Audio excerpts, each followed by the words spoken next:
자, 이번 시간에 챕터 7에 나와 있는 주민세 보도록 하죠. 이게 2020년하고 2021년 세제가 좀 개편이 됐습니다. 그래서 관련 내용에 대해서 좀 정리할 필요가 있는데요. 2020년까지는 어떻게 됐냐? 그게 이제 이렇게 됐었어요. 균등분이 있었고요. 그 다음에 여기에 재산분이라고 해서 또 있었습니다. 그 다음에 종업원분. 2020년까지 이렇게 세 가지로 구분이 됐었는데 좀 더 세부적으로 살펴본다라고 한다면 균등분이 개인에게 이제 부과되는 게 있었었고요. 그리고 이제 개인 사업자, 법인 사업자 이렇게 있었단 말이에요. 전부 다 여기 나와 있는 균등분 같은 경우는 부과해서 징수가 됐었습니다. 반면에 이제 재산분이라고 해서 나와 있는 게 있어요. 이거는 사업장 연면적에 따라 가지고 1제곱미터당 얼마 이런 식으로 계산해서 신고를 했단 말이에요. 자, 그 다음에 종업원분이 있었습니다. 해당 사업장에서 종업원에게 급여를 지급한다라고 하면 급여의 일정률을 갖다 곱해가지고 계산해서 신고 납부했단 말입니다. 이렇게 해서 2020년까지 세 가지로 해서 구분됐었는데 이걸 갖다가 2021년 들어가지고 다음과 같이 개편을 했어요. 여기에 나와 있는 요 개인 관련했을 때를 개인분이라고 하고요. 그 다음에 균등분에 있어서 개인 사업자, 법인 사업자, 그리고 재산분 요걸 갖다가 이렇게 묶어서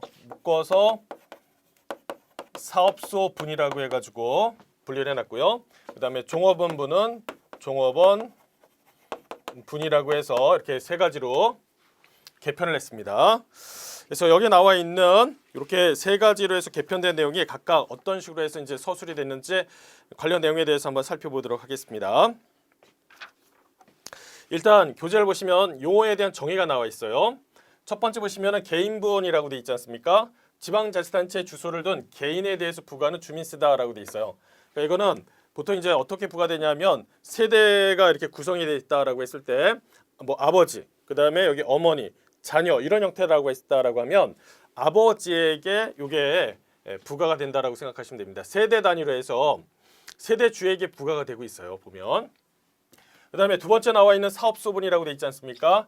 이거는 사업소, 그 다음에 그 연면적을 과세표준으로 해서 부과하는 주민세다라고 되어 있어서 2020년까지 균등분으로 되어 있던 요거와 그 다음에 재산분으로 되어 있던 요 두 가지가 더해지면서 사업소분이라고 된다라는 것이죠.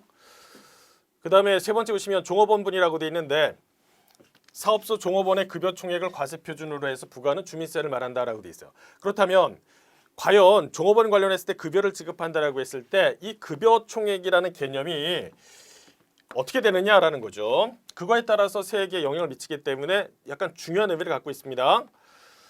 보시면은 소득세법에 따른 근로소득에 해당하는 급여 총액을 말한다라고 하면서 다만 다음에 어느 하나에 해당하는 급여는 제외한다라고 돼 있어요. 기억해 보시면 뭐 소득세법상 비과세되는 것들 당연히 제외하겠죠. 그 이후에 나와 있는 것들 갖다 조금 신경 써서 보셔야 되겠습니다. 니은번에 보시면 출산 전후 휴가를 사용한 종업원이 그 출산 전후 휴가 기간 동안에 받는 급여라고 되어 있어요. 그 다음에 보시면은 육아휴직을 한 종업원이 그 육아휴직 기간 동안에 받는 급여 6개월 이상 계속해서 육아휴직을 한 종업원이 복귀를 하죠. 그래서 1년 동안 받는 급여에 대해서는 여기서 제외를 하겠다라고 되어 있습니다.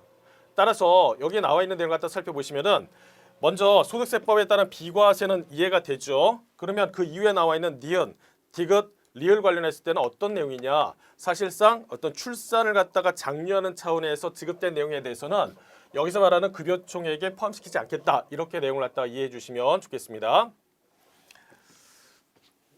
그 다음에 여덟 번째 보시면 종업원에 대한 범위를 갖다가 얘기하고 있는데 임직원이죠. 근무하고 있는. 자, 그런데 다음에 있어서 보시면은 국외 근무자는 여기서 제외합니다. 국외 근무자는 제외한다.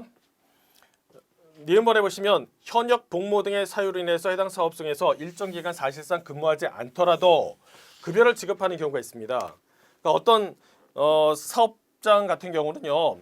그 현재 근무하는 경우에 있어서만 지급을 하는 경우가 있는데 급여를 예외적으로 이렇게 현역 복무, 그러니까 본인이 원한 것이 아니라 국가의 부름을 받아가지고 가는 거잖아요. 그러면 그 기간 동안의 급여를 갖다가 일정을 계속 지급하는 사업장들도 있습니다.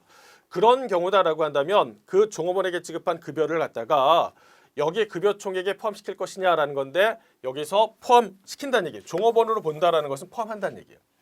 다만 기억본에서 나와 있는 국외 근무자는 여기서 어떻게 해요? 실제 지급이 되더라도 급여가 여기서 계산할 때 제외시키겠다라고 했었으니까 기억과 니은에 대한 요 범위를 갖다 잘 살펴보셔야 되겠습니다. 누구는 제외하고 누구는 종업원으로 본다라고 했었으니까요.